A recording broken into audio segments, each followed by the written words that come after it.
Bonjour, bienvenue dans cette nouvelle vidéo. Nous allons voir à l'intérieur comment fusionner, défusionner des cellules et utiliser le vérificateur d'orthographe. Imaginons que j'ai un tableau, donc toujours le même classeur dans ma feuille fact. J'ai un tableau et je veux vérifier l'intégralité des données, si tout est bien tapé à l'intérieur. Il me semble que je vais aller dans Révision et je vais aller jouer avec orthographe, ou le raccourci CF7. Il va se positionner sur la cellule ou les cellules qui sont en erreur. Donc là, j'ai tapé client avec un A, honte à moi. Je vais regarder ce qu'il me propose. Il ne me propose rien de sympathique. C'est moche. Si je tape client maintenant avec un E et que je fais remplacer, il m'aura remplacé le client. Et comme c'était la seule erreur, il me dit que la vérification est terminée. J'aime beaucoup. Maintenant, j'aimerais bien avoir une petite colonne montant un peu plus grande, faisant 2 cellules par exemple. Je vais sélectionner ces 2 cellules-là et je vais faire accueil. Vous avez fusionné centré dans le ruban accueil, dans l'onglet accueil, sauf que le fusionné centré n'apparaît pas toujours. Mais il y a toujours la même icône, ça ressemble à 2 portes d'ascenseur avec une flèche qui veut dire que ça va s'ouvrir. Donc je vais cliquer dessus, voilà, ça m'a fusionné mes 2 cellules. Si je défusionne, je clique dessus pour défusionner, voilà, c'est fait aussi.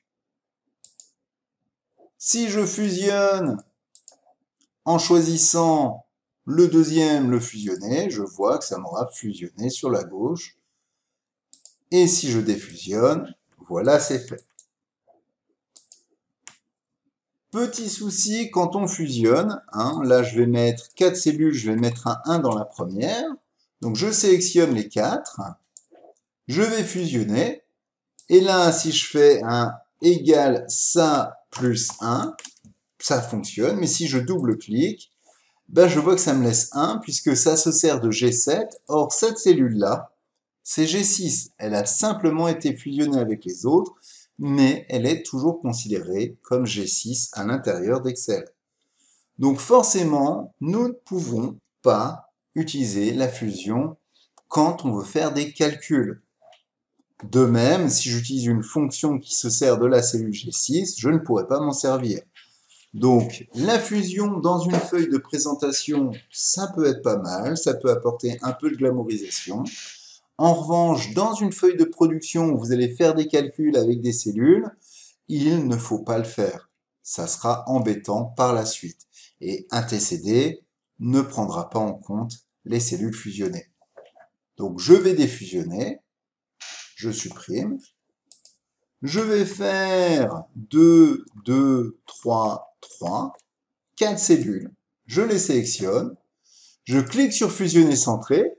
Il me dit attention, ça me permet de conserver uniquement la valeur supérieure gauche. Les autres seront ignorés. Je fais OK. Donc là, je vois un 2. Et je me dis ah oui, mais non, je ne vois pas les autres, ça ne m'intéresse pas.